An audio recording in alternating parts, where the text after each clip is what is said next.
ውድ ቻናላችን ቤተሰቦች እንኳን ወደ ቻናላችን በደህና መጣችሁ። ኤፍኤስጂዎች የተወሰነ የሊቨርፑል ድርሻቸውን ሊሸጡ መሆኑ ተዘግቧል። በቆይታችንም ይህን የምንመለከት ይሆናል።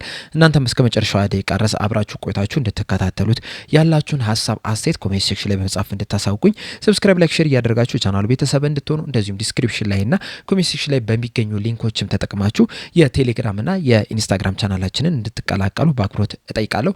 አሁን በቀጥታ ወደ ፕሮግራማችን የምናመራ ይሆናል። አብራችሁን ቆዩ። ቢዝነስን በተመለከቱ ጉዳዮች በመዘገብ የሚታወቀው ዘ ፋይናንሻል ታይምስ ይዞት በወጣው መረጃ መሰረት አሚታብ ባሃቲ የተባለው ባለሀብት የሊቨርፑልን የተወሰኑ ድርሻዎችን ለመግዛት ከኤፍኤስጂ ጋር ድርድር ጀምሯል እያለን ይገኛል። በተጨማሪም ግን ይሄ የተወሰነ ድርሻ ግን ሲግኒፊካንት የሚባል ወይም ደግሞ ትርጉም ያለው ድርሻ ነው። ምናልባትም እስከ 49%ም ሊደርስ እንደሚችል ነው እየተነገረ የሚገኘው። እንደዛም ቢሆንም ግን አሁንም ድረስ አብዛኛው ድርሻ በኤፍኤስጂ ስር ይሆናል ተብሎ ነው የሚጠበቀው። ነገር ግን ደግሞ ምናልባትም ከጥቂት ዓመት በኋላ ይሄ ባለሀብት ሙሉ ለሙሉ ሊቨርፑልን ሊጠቀልል የሚችልበት እድል እንዳለ ግን መዘንጋት የለበትም። ለምሳሌ አሁን ክሮንኪን ከተመለከትን 2008 አካባቢ የተወሰኑ ድርሾችን በመያዝ ነበር አርሰናል መግዛት የቻለው። ነገር ግን ከጥቂት ዓመታት በኋላ አሁን ላይ የአርሰናል ሙሉ ለሙሉ 100% ባለቤትነትን መያዝ ችሏል። እንደዚሁም በማንቸስተር ዩናይትድ ቤትም ራድክሊፍን ከተመለከትን 25% ነበር መጀመሪያ የገዙት። ከጥቂት ዓመት በኋላ ግን ሙሉ ለሙሉ የማንቸስተር ዩናይትድ ባለቤት ይሆናሉ ተብሎ ነው የሚጠበቀው እና ምናልባትም አሚታብ ባሃቲ የተባለውን ባለሀብትም በመጀመሪያ በትንሽ ፐርሰንት ጀምሮ ከዛ በኋላ ከጥቂት ዓመታት በኋላ ሙሉ ለሙሉ ሊቨርፑልን ሊጠቀልል የሚችልበት እድል እንዳለ ግን መዘንጋት የለበትም። ሊቨርፑል ላይ ከፍተኛ ፍላጎት ያሳየው አሚታብ ባሃቲ የተባለው ባለሀብት ከዚህ ቀደም የኪውፒአርም ከፍተኛ ድርሻ ባለቤት ነው የነበረው።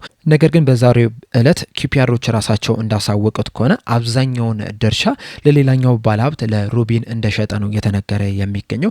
ይህንንም ያደረገበት ምክንያት ደግሞ በሊቨርፑል ቤት የተወሰኑ ድርሾችን ለመግዛት ስለፈለገ እንደሆነ ነው እየተነገረ የሚገኘው። ምክንያቱም በፊፋ ሕግ መሰረት አንድ ባለሀብት ሁለት ክለቦችን መግዛት ይችላል። ነገር ግን ደግሞ እነዚህ ሁለት ክለቦች በአንድ ውድድር ላይ አብሮ መሳተፍ አይችሉም። በተጠናቀቀው የውድድር ዘመንም ካልተሳሳትኩኝ በክሪስታል ፓላስ ይመስለኛል የተመለከትነው ነገር ነው። ምክንያቱም ክሪስታል ፓላሶች በኢሮፓ ሊግ ላይ መሳተፍ ይችሉ ነበረ።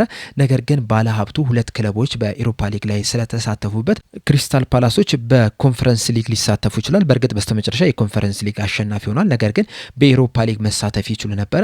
ነገር ግን የፊፋ ሕግ በመከልከሉ ምክንያት በታችኛው ሊግ ላይ ሊሳተፉ ይችላል። እናም ይሄ ባለሀብት እንደዚህ አይነት ነገሮች እንዳያጋጥሙት በሚል የኪውፒአር ከፍተኛ ድርሻውን ለሩቢን እንደሰጠው ነው እየተነገረ የሚገኘው። አሚታብ ባሃቲ እንግዲህ በሌሎች ውድድሮች ላይ እንደዚሁ ድርሻ ያለው ባለሀብት ነው። በተለይ በክሪኬት ቲም በሆነው ራጅሻን ሮያል እንደዚሁም ደግሞ በቦስተን ሴልቲክም እንደዚሁ ከፍተኛ ድርሻ ያለው ባለሀብት እንደሆነ ነው እየተነገረ የሚገኘው። በተጨማሪም የእሱ አማች የሆኑትም ላክሽማን ሚላልም የተባሉት ሰው እንግዲህ በዓለማችን ላይ ከሚገኙ ሀብታሞች መካከል 73ኛ ደረጃ ላይ የተቀመጡት። እንደ ፎርብስ መጽሔት ዘገባ ከሆነ ላክሽማን ሚላል ወደ 23 ቢሊዮን ፓውንድ ሀብት አላቸው ነው የተባለ የሚገኘው። እናም አሚታብ ባሃቲም እንግዲህ ከሳቸው ጋር አንድ የቢዝነስ ግሩፕ እንዳላቸው ነው እየተነገረ የሚገኘው። ይሄ ቢዝነስ ግሩፕ ደግሞ በተለያዩ ኤሪያዎች ላይ የሚሳተፍ ነው። በዛም ነው እንግዲህ በጣም ከፍተኛ ገንዘብ ማካበት የቻሉት። እናም በዚህ ሰዓትም እንግዲህ የሊቨርፑልን የተወሰኑ ድርሻዎችን ለመግዛት ፍላጎት አሳይቷል። ከኤፍኤስጂ ጋርም ንግግር ጀምሯል። ነገር ግን በዚህ ሰዓት ላይ የትኛው ምን ያህሉን ፐርሰንት ለመግዛት ፍላጎት እንዳላቸው የተዘገበ ነገር የለም። በተጨማሪም እኒህ ባለሀብት ወደ ሊቨርፑል ሲመጡም በምን አይነት ሚና እንደሚመጡም የተገለጸ ነገር የለም። ምክንያቱም በማንቸስተር ዩናይትድ እንደተመለከት ነው ራድክሊፍ ሲመጡ የቀን ተቀን ስራዎችን ወይም ደግሞ እግር ኳሳዊ በሆኑ ጉዳዮች ላይ የእርሳቸው ሙሉ ኃላፊነት እንደሚሆን ተስማምተው ነው የመጡት። በሊቨርፑል ቤት ግን በምን አይነት መንገድ ሊመጡ እንደሚችሉ የተረጋገጠ ነገር የለም። እስካሁንም ድረስም እንግዲህ በእርግጠኝነትም የክለቡን ድርሻ እንደሚገዙም የታወቀ ነገር የለም። ነገር ግን ከኤፍኤስጂዎች ጋር ንግግር መጀመራቸውን በዛሬው ዕለት ዘ ፋይናንሻል ታይምስ በዘገባው ተናግሯል። በዚህ ዜና ላይ እንግዲህ የተለያዩ ነገሮችን ማንሳት እንችላለን። የመጀመሪያው የኤፍኤስጂ በሊቨርፑል ቤት ያላቸው ቆይታ ነው። እንደሚታወቀው ኤፍኤስጂዎች የመልቲ ክለብ ሲስተም ሞዴልን ለመገንባት ጥረት እያደረጉ ነበረ። ለዛም እንዲሆናቸውም ከ2 ዓመት በፊት ማይክል ኤድዋርድስን ወደ ኤፍኤስጂ ሲስተም ወይም ወደ ሊቨርፑል ሊመልሱት ይችላል። ባለፉትም 2 ዓመታትም የተለያዩ ክለቦችን በቅርበት ሲመለከቱ ነበረ። የተለያዩ ማጣራቶችንም ሲያደርጉ ነበረ። በተለይ ደግሞ በፈረንሳይና በስፔን ክለብ ለመግዛት የተለያዩ ጥልቅ የሆኑ ማጣራቶችን አድርገው ነበረ። ነገር ግን በስተመጨረሻ ምንም አይነት ክለብ መግዛት አልቻሉም። ምናልባት ያልገዙበት ምክንያት የፊፋ ሕግ ሊሆን ይችላል። ቅድም እንዳልኳችሁ ፊፋ የመልቲ ክለብ ሞዴልን አይደግፍም። አንድ ባለሀብት ሁለት ክለቦችን ይዞ በአንድ ውድድር ላይ መሳተፍ አይችልም እና ኤፍኤስጂዎች ከሊቨርፑል በተጨማሪ አንድ ክለብ ወይ በፈረንሳይ ወይም ደግሞ በስፔን ቢገዙና ይሄ ክለብ ደግሞ ለሻምፒዮንስ ሊግ ቢሳተፍ ሊቨርፑልም የሻምፒዮንስ ሊግ ተሳታፊ ቢሆን ከሁለት አንዱ ወደ ኢሮፓ ሊግ መውረድ አለበት። ይሄ ደግሞ ለቡድናቸውም ጥሩ አይሆንም በሚል ምክንያት ሊሆን ይችላል ያንን ክለብ መግዛት ያልቻሉት። በዛ ምክንያትም ደግሞ ማይክል ኤድዋርድስ ከኤፍኤስጂ ጋር ሲለያይ ተመልክተናል። ከዛ በኋላም ኤፍኤስጂዎችም ሀሳባቸውን እንደቀየሩ ነው እየተነገረ የሚገኘውና የመልቲ ክለብ ሲስተም ሞዴልን መገንባት አለመቻላቸው ምናልባትም ከእግር ኳስ ኢንቨስትመንት ራሳቸውን ሊያገሉ ወይም ደግሞ ክለቡን ሸጦ ሊለቁ የሚችሉበት እድል እንዳለ ወይም ስጋት እንዳለ ነው እየተነገረ የሚገኘው። ለዛም ሊሆን ይችላል እንግዲህ በዚህ ሰዓት ላይ ማይኖሪቲ የሚባለውን ድርሻ ለዚህ ለአሚታ ባቲ ለተባለው ባለሀብት ለመሸጥ ድርድር እያደረጉ ያሉት ነው እየተባለ የሚገኘው።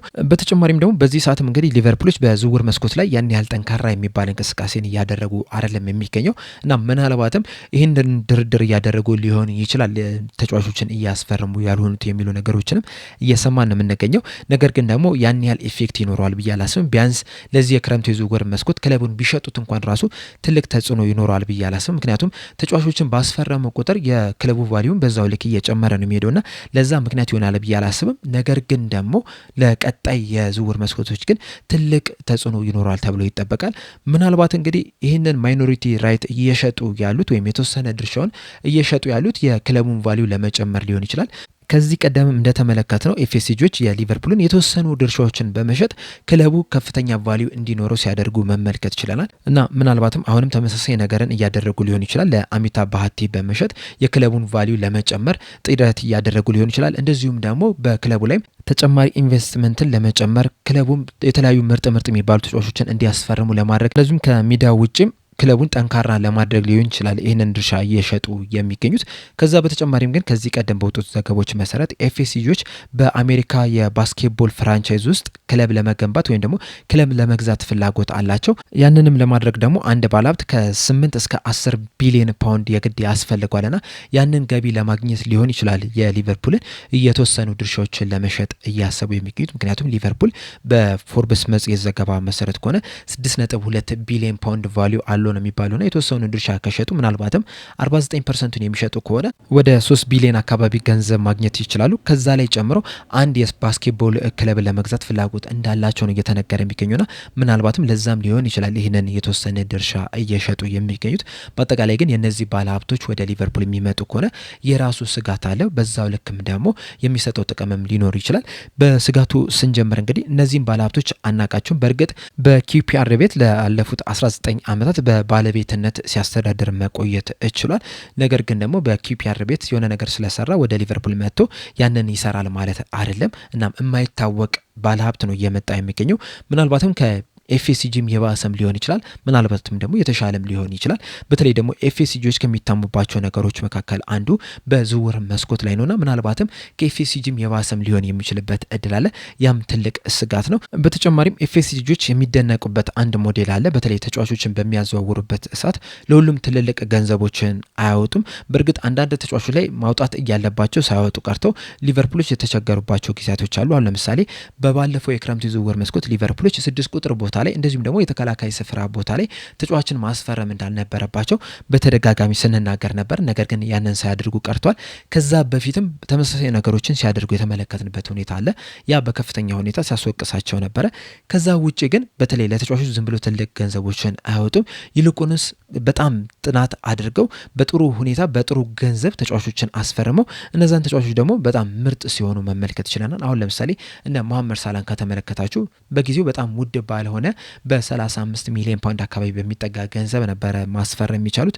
እንደዚሁም ሌሎች ተጫዋቾችን ማንሳት እንችላለን። አሁን ለምሳሌ ፊሊፔ ኮቲኒዮንም ብንመለከተው ምንም እንኳን ወጣት ቢሆንም ወደ 8 ሚሊዮን ፓውንድ ብቻ ነበረ ያወጡበት። ሲሸጡት ግን በሊቨርፑል ውዱ በሆነ ዋጋ ነው ኮቲኒዮ ለባርሴሎና የሸጡትና እንደዚህ አይነት ሞዴላቸው የበለጠ የሚያስደንቃቸው ነው። የሚሰሩት ስራ እንደዚሁም ደግሞ ቡድኑን ባላንስ እንዲሆን በፋይናንሻል በኩልም እንዳይቸገር በማድረጋቸው በጣም ትልቅ አድናቆት የሚገባቸውና በእንደዚህ አይነት ሞዴል ይቀጥላሉ ይችላሉ። በተለይ ደግሞ ከፋይናንሻል ፌር ፕሌይ አንጻር ስንመለከተው እንደዚሁም ደግሞ ብዙ እዳዎችን እንዳይኖር ከማድረግ አንጻር ኤፍኤስጂዎች ጥሩ ስራን ሰርተዋልና ይሄ አዲስ ባለሀብትስ ይህንን ነገር ያስቀጥለዋል ወይ? በጣም ትልቅ ጥያቄ ነው። በእርግጥ ቅድም እንዳልኳችሁ አሁንም ኤፍኤስጂዎች የሊቨርፑልን ከፍተኛ ድርሻ ይዘው ይቀጥላሉ ተብሎ ነው የሚጠበቀው። ነገር ግን ደግሞ 49%ን አሚታብ ባቲ የሚገዛው ከሆነ አሁን ላይ ምናልባትም ከጥቂት ዓመት በኋላ ይህንን 49% ወደ 55 ወደ 60% ሊያሳደገው ይችላል። ከዛ በኋላ ሙሉ ለሙሉ ወደ ራሱ ሊጠቀልለው ይችላል።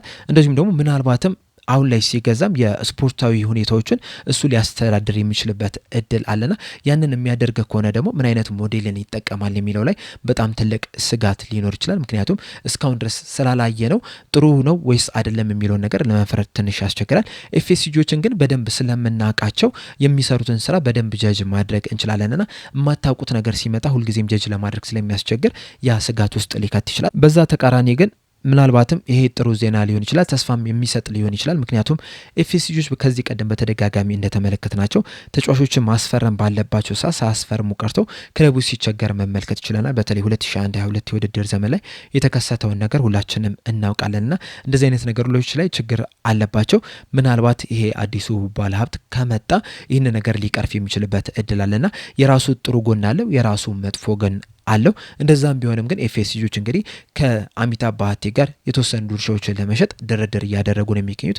ይህም የተወሰነ ድርሻ ግን እስከ 49% ሊደርስ እንደሚችል ነው እየተነገረ የሚገኘው። በዚሁ አካሄዳቸው የሚቀጥሉ ከሆነ ደግሞ ምናልባትም ከጥቂት ዓመታት በኋላ ሙሉ ለሙሉ ድርሻቸውን ሊሸጡ የሚችሉበት እድል እንዳለ መናገር ይቻላል። ነገር ግን ቅድም እንዳልኳችሁ አሁን ላይ ንግግሮቹ ገና መጀመራቸው ነው። የተጠናቀቀ ነገር የለም፣ የተስማሙበት ነገር የለም።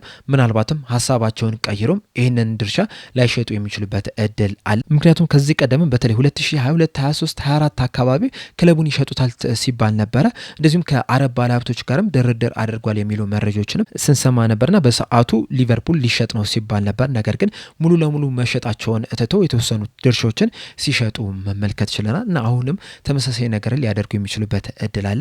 ነገር ግን ይሄ ነገር ተጨባጭ የሚያደርገው ምንድን ነው? አሚታብ ባቲ በኪውፒአር የነበረውን ድርሻ ሙሉ ለሙሉ ማስተላለፉ ነው። ምክንያቱም ያንን የሚያደርገው በጣም ተጨባጭ ነገር ቢኖር ወይም ደግሞ ሙሉ ለሙሉ እምነት ቢኖረው ነው። እንደዛ ካልሆነ ግን ያንን ድርሻ ይሸጧል ተብሎ አይጠበቅምና ምናልባትም በቅርቡ የሊቨርፑል የተወሰኑ ድርሻዎች ለአሚታብ ባቲ ሲሸጥ ልንመለከት የምንችልበት እድል አለ። እንደ ዘ ፋይናንሻል ታይምስም ዘገባም ከሆነ በዚህ ሰዓትም እንግዲህ በአሚታብ ባቲና በኤፍኤስጂ መካከልም ንግግሮች ተጀምሯል እያለን ይገኛል። በዚህ ዘገባ ዙሪያ ያላችሁ ሀሳብ አስተያየት ምንድነው? ኤፍኤስጂዎችስ ይህንን ድርሻ ይሸጡታል ብላችሁ ትጠብቃላችሁ? የሚሸጡትስ ከሆነ ምንድነው የሚሰማችሁ? በመሸጣችሁ ደስተኛ ነው የምትሆኑት ወይስ ኤፍኤስጂዎች ራሳቸው መቀጠል አለባቸው ብላችሁ ነው የምታስቡት? መልሳችሁን እንዳለ አስተያየታችሁን እንዳለ ኮሜንት ሴክሽን ላይ በመጻፍ እንድታሳውቁኝ በአክብሮት እጠይቃለሁ። ለአሁን ግን እኔ እዚህ ላይ አበቃው። በቀጣይ በሌላ እስከምንገናኝ ድረስ ሰብስክራይብ፣ ላይክ፣ ሼር ማድረግ እንዳትረሱ። እንደዚሁም የቴሌግራም እና የኢንስታግራም ቻናላችንን እንድትቀላቀሉ እየጠየቅኩኝ እዚህ ላይ አበቃለሁ። ቸር ያቆየን።